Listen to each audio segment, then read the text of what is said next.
Hello and welcome to the Lucky Roll. Today we're going to be unboxing Detective City of Angels. Published by Ryder Games, the people who brought you Hostage Negotiator, and they also did some other really nice storytelling kind of games as well that may have come out recently.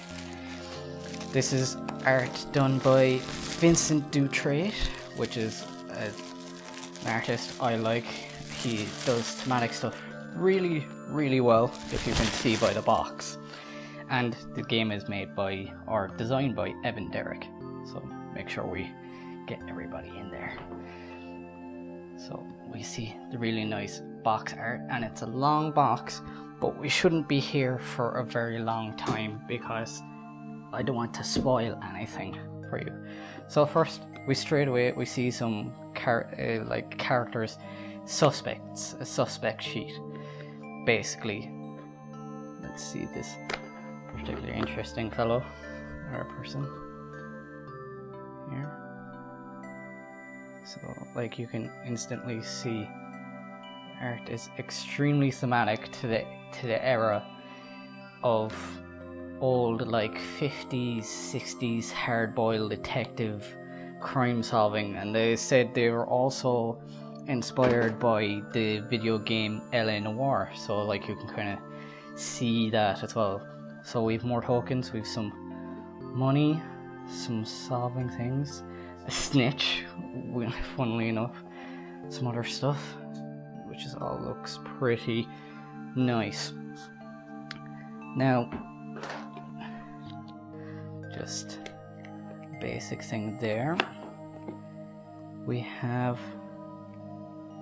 some evidence cards, and it tells you who it's been removed by and all that good stuff. So grift, I think this game might be different from other games you've seen or heard of. So like if you've heard of Detective by Portal Games, or if you've heard of Chronicles of Crime, those are primarily cooperative.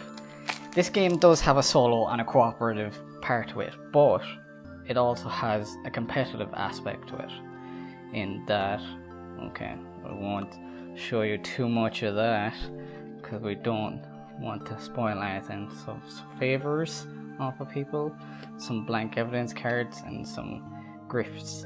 Now, I don't know if you can really see here, but it's actually blood-stained, quote-unquote blood-stained, at the bottom right corner there, which is pretty neat.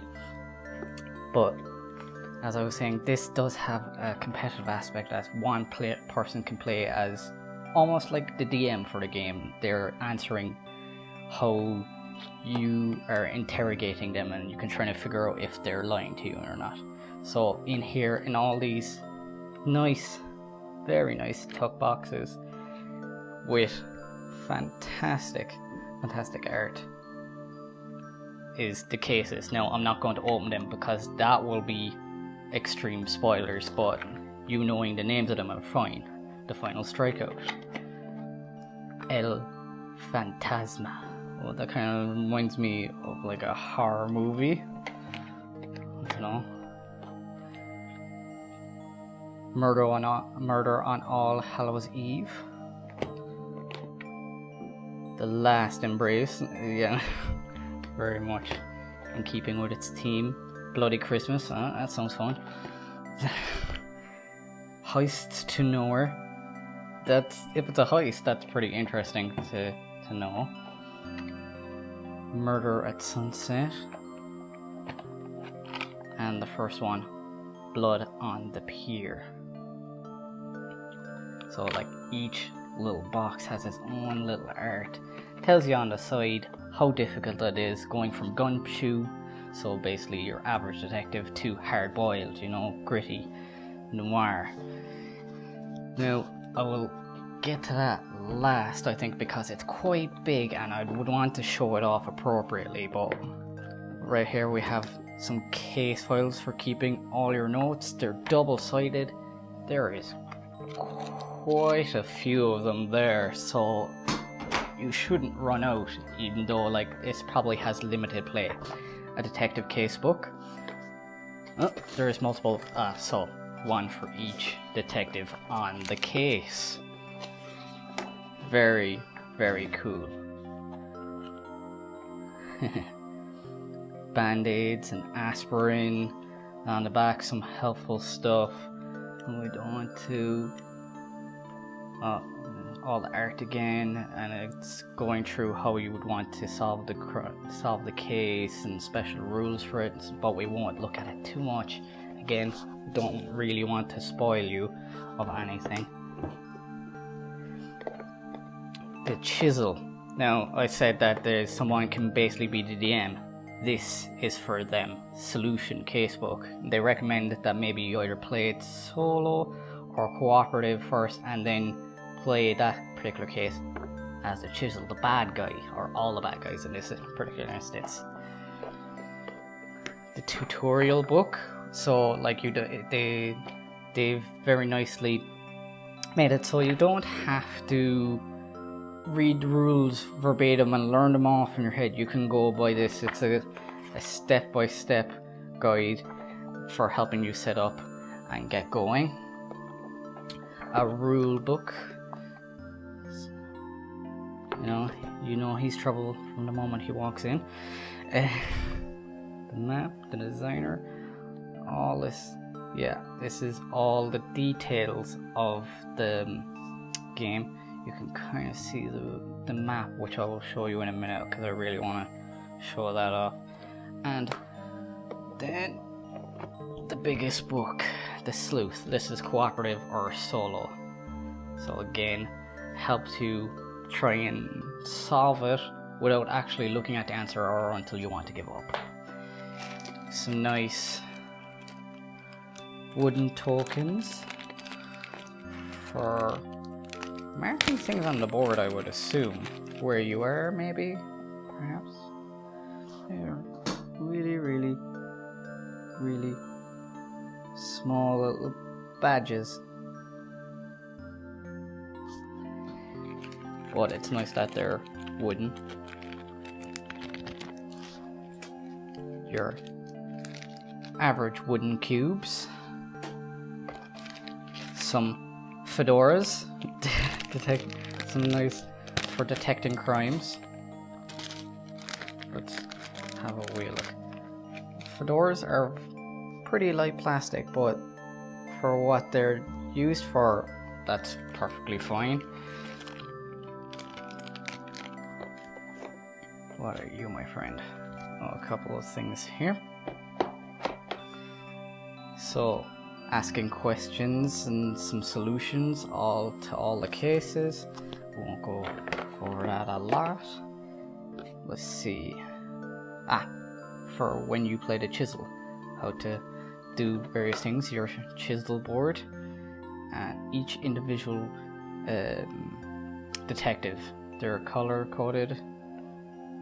And yeah, it seems like each one of these is unique little art off to the sides there. Quite say some handcuffs in this one, a lockpick and a lighter in this one, and of course a whiskey and some bullets.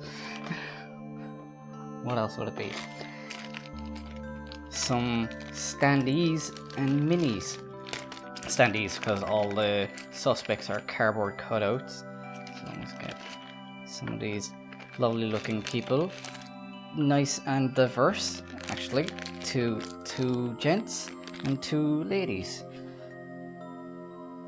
So this guy is giving me very much a Commissioner Gordon type feel with his mustache. Standard issue guy in a hat smoking.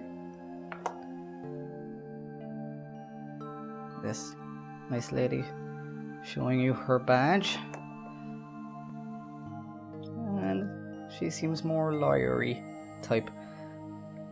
But that's the minis. The minis are of pretty decent detail. They look good, and a nice thing, baggies. Plenty of baggies for all your stuff, all of your stuff. Now, I did say we would get to it, and we're gonna get to it now because the board is large. So I just tuck these away and move this. And try and get some of this on the screen. So Hollywood, all of Glent. It's even very detailed. This is only a small section of it. This is a very, very large map for what you need. All of this is definitely not fitting on the on the camera. It is a huge map for places you can go, and I put it upside down, of course. Wow, I mean, like, the detail here, if you can see some of the blimps, the coffee cup in the corner, the harbor, the money. I mean, like, this is very, very well designed, and it's like even just how it's designed, laid out, it's extremely thematic, again, to its time. Guessing, all the things you need for clues, everything's here, and it's very easily readable. That's a good thing, that you can just look down and know where you are or where you need to go. That's handy. And that is all of the stuff in Detective City of Angels. I will say one other thing. I do know, and I didn't do it while unboxing because that's secret, but please check under the insert of your box if you got this game, just because I know they put something in to the Kickstarter and there's a little thing for you under the insert. Check that out. But that's it from me, from Eric, for the Lucky Roll. I hope you enjoyed. Like, subscribe, all the nice YouTube stuff below, and I'll see you next time. Bye bye.